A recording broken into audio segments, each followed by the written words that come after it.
SFI ఆధ్వర్యంలో తెలంగాణ రాష్ట్రంలో fee నియంత్రణ ఆవశ్యకత అనే అంశంపై రౌండ్ టేబుల్ సమావేశం శనివారం మధ్యాహ్నం 2 గంటలకు కేవల్ కిషన్ భవన్లో నిర్వహించారు.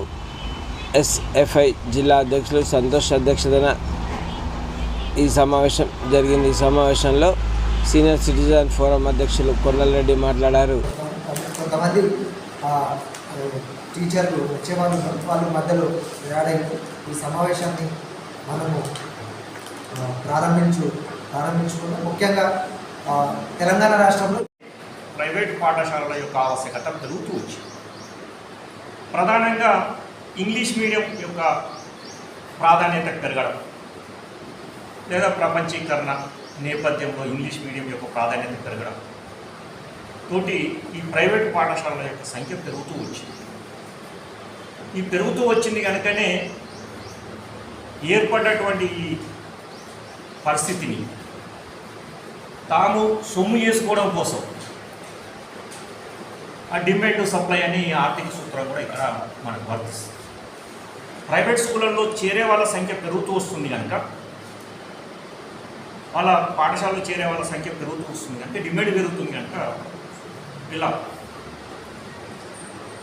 బార్గెనింగ్ సంబంధించింది కూడా పెరుగుతూ వచ్చింది. ఇవాళ ప్రజల యొక్క నియంత్రణ కానీ ప్రభుత్వం యొక్క నియంత్రణ కానీ లేకపోవడం మూలంగా ప్రైవేట్ పాఠశాల కార్పొరేట్ యొక్క పాఠశాలల నియంత్రణలో ఉండాల్సిన పరిస్థితి ఏర్పడ్డది. నిర్లక్ష్యము అని అంటే అక్కడ ఉన్న వసతులు తక్కువ, విద్యార్థులు తక్కువ, ప్రతి తల్లిదండ్రులకి కూడా ఉంటుంది.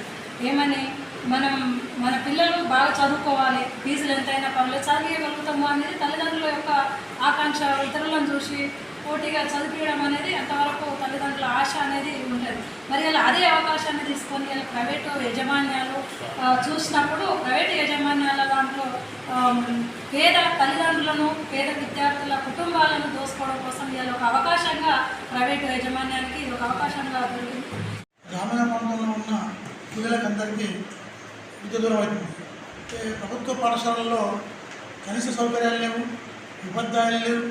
కొన్ని గ్రామాల్లో అయితే నేను విద్య చేసిన సందర్భంలో, నేను వ్యవసాయ కూలీలతో మాట్లాడిన సందర్భంలో